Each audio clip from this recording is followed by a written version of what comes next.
Hello students, welcome to lecture 1 of plant kingdom, जो NCERT के हिसाब से चैप्टर 3 है। ठीक है, तो अभी तक हम लोगों ने सेल चैप्टर खत्म कर लिया, सेल साइकिल खत्म कर लिया। उसके बाद हम लोगों ने लिविंग वर्ल्ड पढ़ा, जो कि काफी सिंपल चैप्टर था। और फिर बायोलॉजिकल क्लासिफिकेशन हम लोगों ने खत्म किया लास्ट लेक्चर में। तो बायोलॉजिकल क्लासिफिकेशन बहुत इंपॉर्टेंट चैप्टर है। उसमें सबसे ज्यादा इंपॉर्टेंट किंगडम मोनेरा है। ठीक है, अब हम लोग थोड़ा ऊपर जाते हैं, दैट इज प्लांट किंगडम। ठीक है, तो जो 5 किंगडम क्लासिफिकेशन हम लोगों ने जो पढ़ा था, उसमें कौन कौन से किंगडम थे? फर्स्ट जो है हमारा किंगडम मोनेरा था, प्रोटिस्टा था, फंजाई था। ठीक है, ये तीनों हम लोगों ने मोनेरा, प्रोटिस्टा और फंजाई लास्ट चैप्टर में हम लोगों ने ये 3 किंगडम कंप्लीट कर लिए। अब बचे हमारे 2 kingdom, that is plant kingdom and animal kingdom. इन दोनों के लिए एनसीईआरटी में सेपरेट चैप्टर्स है। Chapter 3 is plant kingdom and chapter 4 is animal kingdom. तो अब यहाँ पर हम लोग प्लांट किंगडम स्टार्ट करेंगे।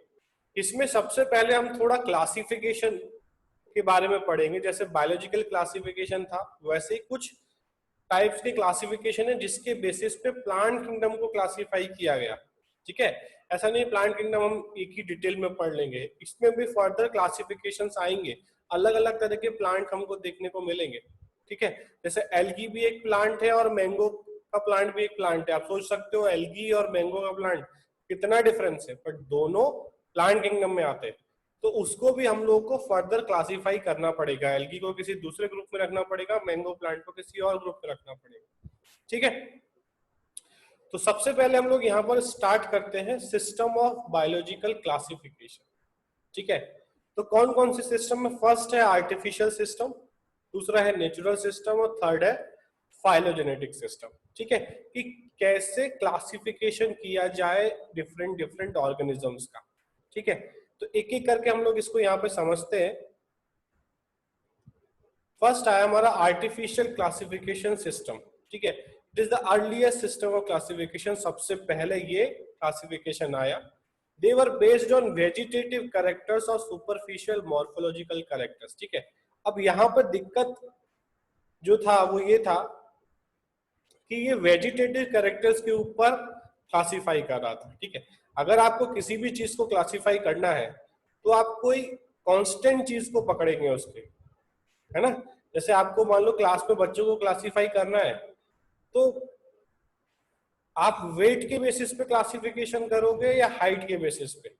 मान लो 12th क्लास के बच्चे हैं या फिर एक ग्रेजुएशन कॉलेज एमबीबीएस के बच्चे, उनको वेट के ऊपर क्लासिफाई करना है और हाइट के ऊपर क्लासिफाई करना है, कौन ज्यादा बेटर रहेगा? अगर एमबीबीएस में बच्चा पहुंच गया मीन्स अब उसका हाइट उससे ज्यादा बढ़ने वाला नहीं है, 20 साल करीब का वो हो गया। ठीक है, बट वेट तो कोई भी कभी भी बढ़ा सकता है, घटा सकता है। ठीक है, तो हमको कोई ऐसा पॉइंट देना पड़ेगा जहां पर उसमें कांस्टेंट चीजें हो। ठीक है, तो वेजिटेटिव कैरेक्टर्स इसने लिए, जैसे habit, colour, number, shape of leaves. ठीक है, उसके बाद Linnaeus artificial system of classification और बेस्ड ऑन एंडोशियम स्ट्रक्चर। ठीक है, तो लीनियस ने जो आर्टिफिशियल सिस्टम बनाया उसने उसमें एंडोशियम का स्ट्रक्चर, ठीक है, जैसे देख रहे हैं डिफरेंट डिफरेंट टाइप के एंडोशियम यहाँ पर हमको देखने को मिल रहे हैं, उसके बेसिस पे किया। ठीक है, अब इसके ड्रॉबैक्स क्या रहे? दे separated closely related species since they were based on a few characteristics. ठीक है, अब जो साथ में आनी चाहिए थी स्पीशीज, बट वो वेजिटेटिव अलग अलग दिखते थे, तो वो अलग अलग हो गए। जैसे ब्रिंजल है, ठीक है, और पोटैटो है। अब देखने में तो एकदम अलग है, ब्रिंजल को देख लो और पोटैटो को देख लो, बट वैसे वो दोनों एक ही फैमिली में आते हैं, बट इनकी अकॉर्डिंग वो डिफरेंट डिफरेंट अलग चले गए। ठीक है, तो ये एक ड्रॉबैक रहा जिसमें इन लोगों ने वेजिटेटिव कैरेक्टर्स को देखा। ठीक है, उसके बाद equal weightage to vegetative and sexual characteristics. ठीक है, दोनों को इक्वल वेटेज दिया इन्होंने, वेजिटेटिव कैरेक्टर्स को भी जो दिखते हैं मॉर्फोलॉजिकल कैरेक्टर्स, और सेक्सुअल कैरेक्टर्स को भी। This is not acceptable since the vegetative characters are more easily affected by environment. ठीक है, बट ऐसा नहीं किया जा सकता क्योंकि वेजिटेटिव कैरेक्टर्स जो एनवायरनमेंट के अकॉर्डिंग चेंज हो जाते हैं। आपने भी देखा है, जैसे मैंगो का अगर हम क्लासिफिकेशन करें अब मैंगो कितने टाइप के आ रहे हैं, मैंगो का जो फ्रूट है, बिहार में जाओगे अलग तरह का फ्रूट आ रहा है, यूपी में अलग है ना, राजस्थान में अलग, गुजरात में अलग, कितने वैरायटी है। तो वेजिटेटिव कैरेक्टर्स तो इन्वायरमेंट के अकॉर्डिंग चेंज हो जाते हैं, तो हमको कुछ ऐसा कैरेक्टर लेना है जो सब जगह सेम रहे, ठीक है। इसलिए ये सिस्टम अब फॉलो नहीं किया जाता, ये बहुत स्टार्टिंग था और ये अब फॉलो नहीं किया जा सकता, ठीक है। सेकेंड आया natural classification system. They are based on natural affinities among organism, it consider external feature and internal features, ठीक है। तो इसने क्या किया, फर्स्ट में मोस्टली एक्सटर्नल फीचर्स को, मॉर्फोलॉजिकल फीचर्स को कंसिडर किया था फर्स्ट टाइप में। ये सेकेंड टाइप में इन लोगों ने एक्सटर्नल और इंटरनल कैरेक्टर्स दोनों को कंसिडर किया, जिसमें अल्ट्रा स्ट्रक्चर आ गया, anatomy means internal structure, embryology और फाइटोकेमिस्ट्री, ठीक है। फाइटोकेमिस्ट्री मींस कौन कौन से पिगमेंट्स होते हैं उसमें, कौन से केमिकल्स होते हैं, वो सारी चीजें भी इन लोगों ने कंसिडर की, ठीक है। तो ये जो क्लासिफिकेशन था, नेचुरल क्लासिफिकेशन सिस्टम, वो दिया George Bentham and Joseph Dalton Hooker. तो आपको ये क्वेश्चन आ सकता है कि आर्टिफिशियल सिस्टम किसने दिया था, लिनियस ने।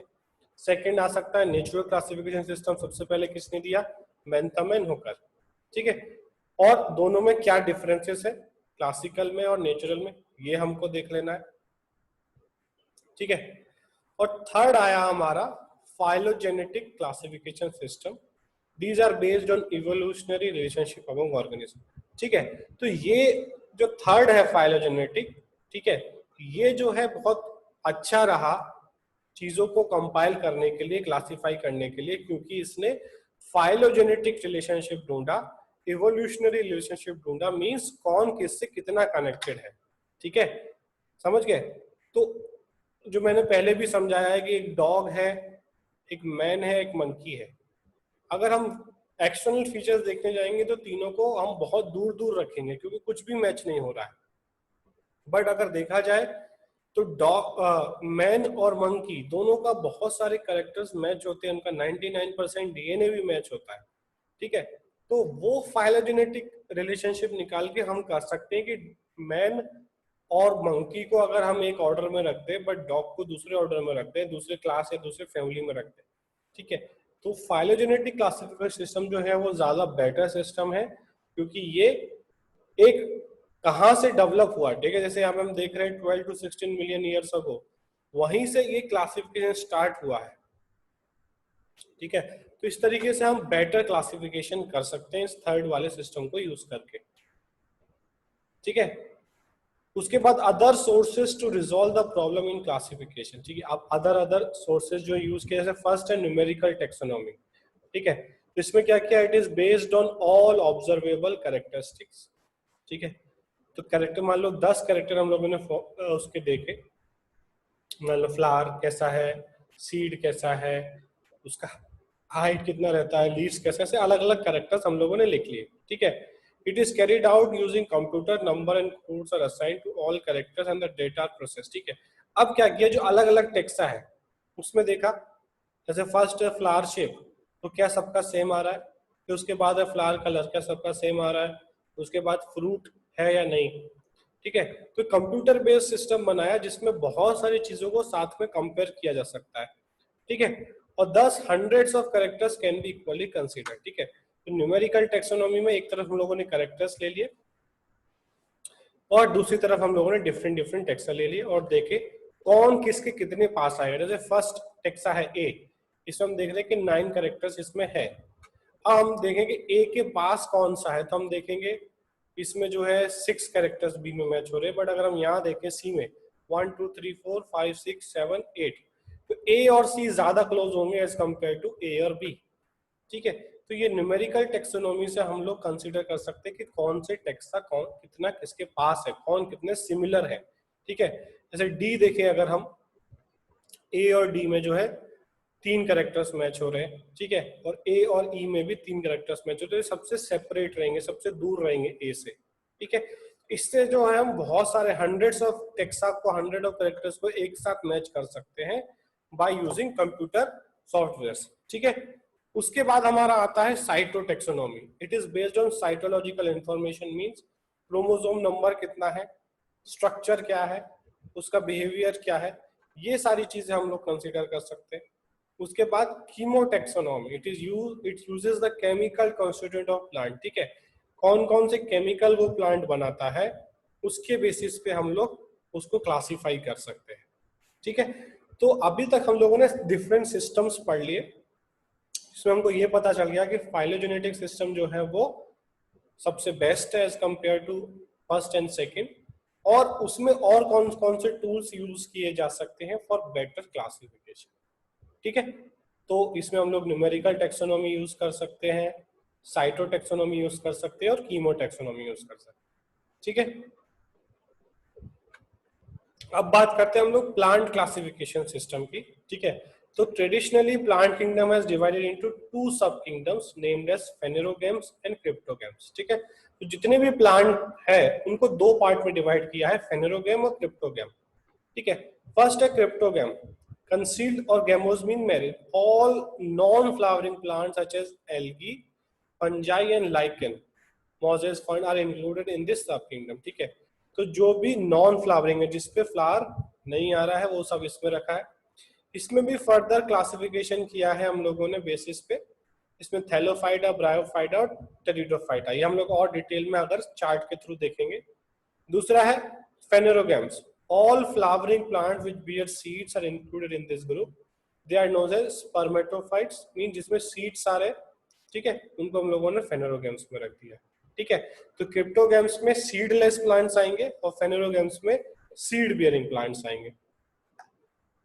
उसके बाद seed bearing plants are further divided into two divisions. जो सीड बियरिंग प्लांट जिन पे सीड्स आते हैं उनको भी दो पार्ट में डिवाइड किया है, जिम्नोस्पर्म और एंजियोस्पर्म में, ठीक है। जिम्नोस्पर्म हैव नेक्ड ओव्यूल्स और सीड्स, द एंजियोस्पर्म है कवर्ड सीड। तो जिम्नोस्पर्म में नेक्ड सीड्स होंगे, नेक्ड ओव्यूल्स होंगे, बट एंजियोस्पर्म में जो सीड है वो कवर्ड होगा। किससे कवर्ड होगा? फ्रूट से कवर्ड होगा, ठीक है। Include all the flowering plant which produce seed and have ovules included ovary और फ्रूट, ठीक है। ये हम लोग और डिटेल में पढ़ेंगे, यहाँ पे बेसिक इंट्रोडक्शन है, ठीक है। तो इसको चार्ट के थ्रू समझते हैं हम लोग, ज्यादा इजी रहेगा। प्लांट किंगडम में दो पार्ट में डिवाइड किया, क्रिप्टोगेम और फेनेरोगेम, ठीक है। क्रिप्टोगेम में तीन आ गया, थैलोफाइटा, ब्रायोफाइटा, टेरिडोफाइटा, ठीक है।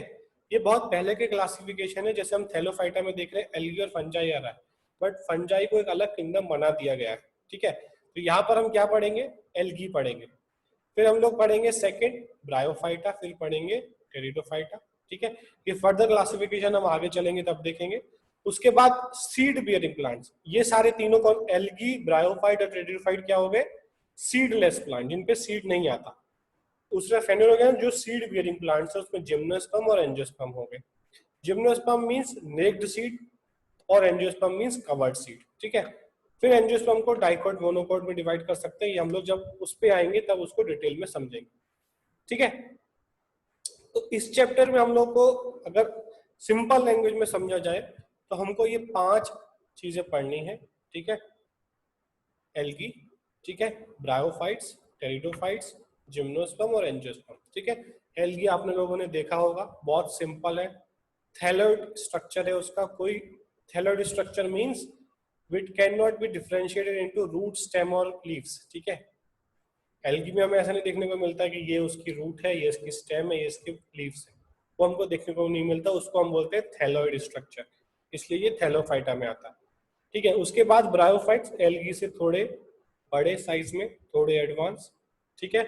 फिर टेरिडोफाइट्स हम लोग पढ़ेंगे, ठीक है, ये उससे थोड़े बड़े, थोड़े एडवांस, ठीक है।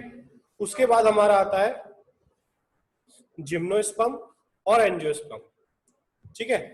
तो जिम्नोस्पर्म जो है उसमें हम देखेंगे कि सीड्स मिलेंगे, बट वो कवर्ड नहीं होंगे, सीड जो है वो नेक्ड सीड होंगे।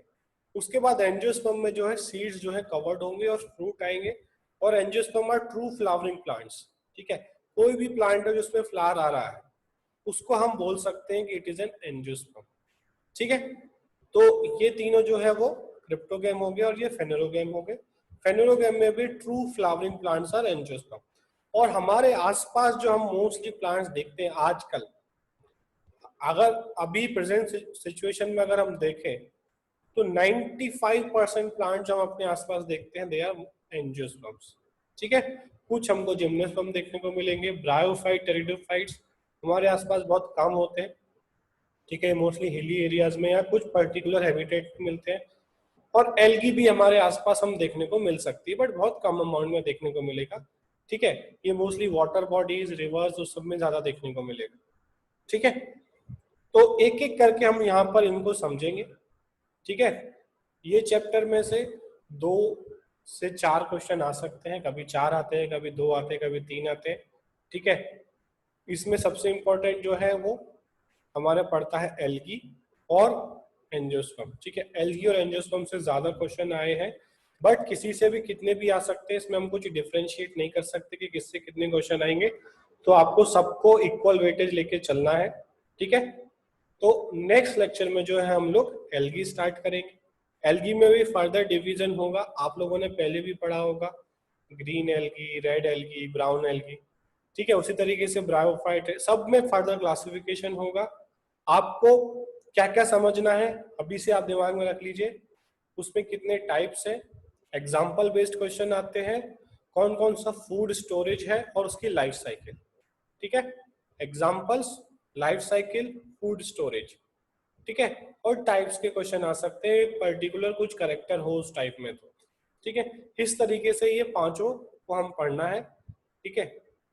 तो यहाँ पर हम लोग इस लेक्चर को खत्म करते हैं। अब हम लोग नेक्स्ट लेक्चर में जो है स्टार्ट करेंगे अबाउट एल्गी, ठीक है। Thank you.